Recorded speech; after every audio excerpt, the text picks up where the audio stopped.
อ้มาหุ่งคือใหญ่แท้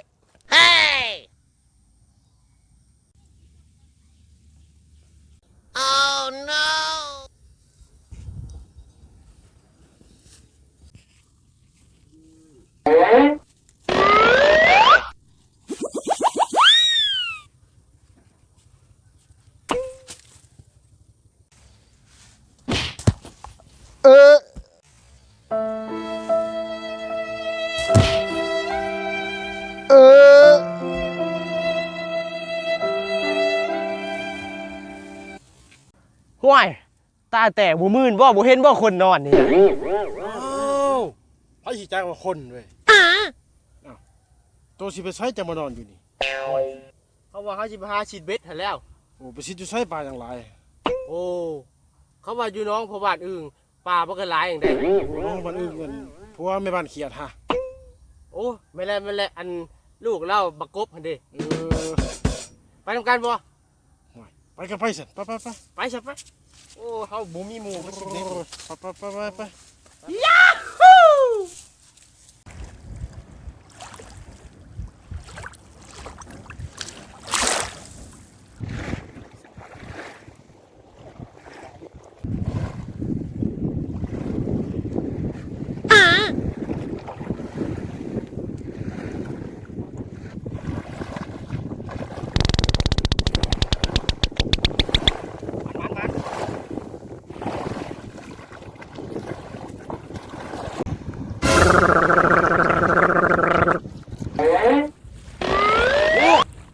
ถึกแล้วโอ้ถึกแล้วโอ้ยปลาหมึกเกือบอันนี้ใส่เบ็ดมีแต่ถึกตัวมันสิได้กินอยู่บ่แบบนี้ยังวะเอ้าปลาหมึกที่นี่โอ้ยาฮูพักแล้วโอ้เดี๋ยวปลาหมึกเฉยโอ้ปลาหมึกของแท้ที่นี่มันบ่แม่นเกือบทำไมกำลังไฟก่อนกินปลาหมึกอ้าวกระปูแล้วที่กระปูกินกับปลาหมึกแล้วบาดนี่โอ้ไปโอ้มาฉีดเบ็ดมันสิได้อยู่บ่คือสิบ่ชงมีแววห่วยเอาเลยโอ้ประมาณเลยโอ้น้ำคอก็มีปลาหมึกเชยบาดนี้นะโอ้ปลาหมึกชื่อมาตัวใหญ่แท้ปลาหมึกไข่ได้ยังไงโอ้โอ้ใส่โอ้เลยป้ายังเฉียวหรอป้ายังอะไรน่ะโอ้ปลาหมึกอ๋อหักแล้วโอ้ตัวใหญ่เนาะเขาได้ยักษ์ตัวเนี่ยคือได้หลายเลยพอนี่นะให้ตื่นเลยให้บังดูนี่อ๋อใส่เบ็ดมือมาแต่ปลาหมึกตัวปลาหมึกปลาหมึกเต็มของบาดนี้นะอุ้ยมันมันนี่มัน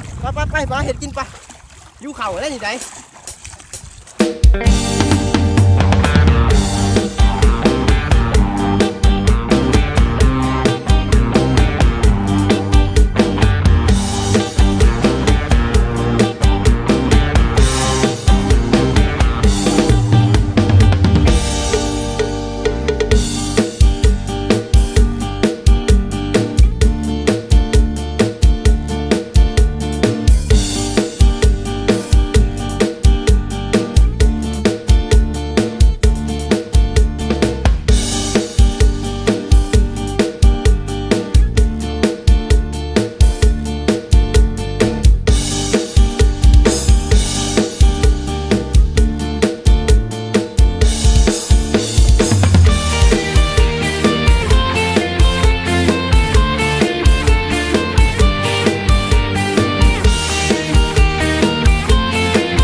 บายดี มื้อนี้มาพบมาพ่อกับพวกเฮาอีกแล้ว พาแดกชาแนล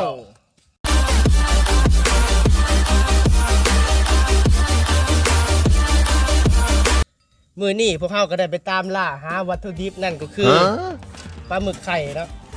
มากินกับตำบักหุ่งและเขียบหมูแซ่บมาท่านผู้ชมกินนำกันมา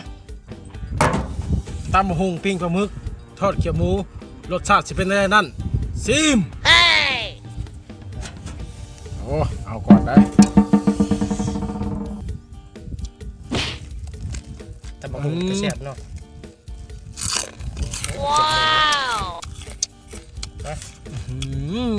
คุยข้ามเขายังไงเป็นได้แซ่บบ่ตำบัก โอ้ หุ่ง สุดยอด โอ้ กิน เอาลองมือในจักบาทคุยข้ามใหญ่ได้เลยพี่น้องเอ้ยตำบักหุ่งนะ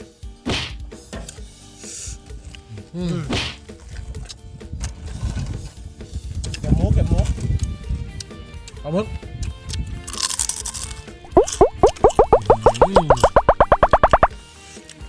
หมึกไข่นี่เนาะ หมึกถึกเบ็ดอยู่คลองกิน อยู่ลำคลองก็มีปลาหมึกเลยพี่น้องเอ้ยน่าอัศจรรย์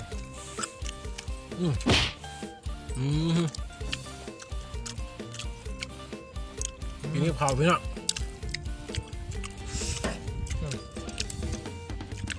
ปลาหมึก ปลาเท่า ปลาหมึกถือพาพี่น้องไป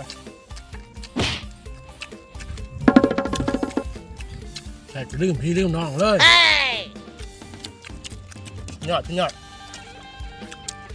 ปลาหมึกนี่ไม่เคยเป็นอะไรนะ คือไว้น่ะ มันมีหนวด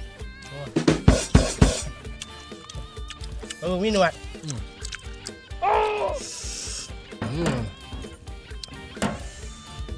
คำใหญ่พี่น้อง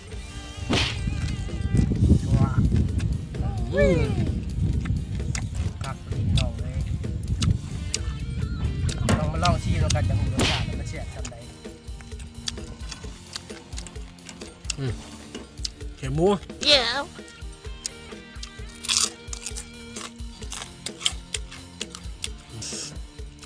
ปลาหมึกตัวนี้มันเคยเป็นแผ่นเพลงคาราบาว เพื่อชีวิตเด้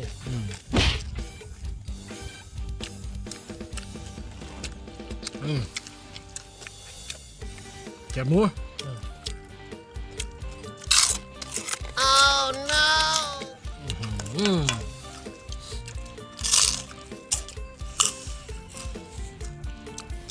ปลาหมึกรูปตำหู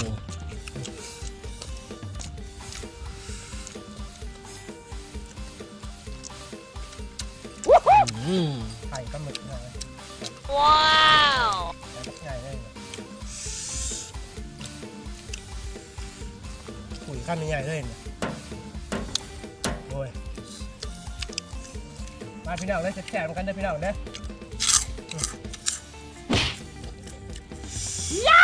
โอ้โหกินปิ้งปลาหมึกกันได้หาแซ่บ เฮ้ยกัน กินใส่ปากปาดโถ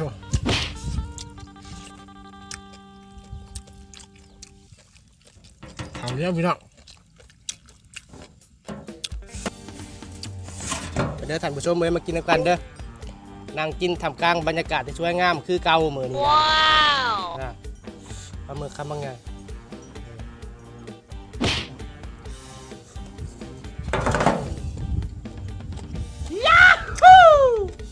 หลังจากที่พวกเรากินเรียบร้อยแล้วเขาก็อิ่มแล้ว ถ้าท่านใดถึกใจอย่าลืมกดไลค์กดแชร์และกดติดตามคลิปของพวกเราหลายๆเด้อ อย่าลืมกดกระดิ่งเพื่อประพลาดคลิปต่อๆไปของพวกเรานำเด้อ มื้อนี้พวกเราพาแดกชาแนลขอตัวลาไปก่อนบ๊ายบาย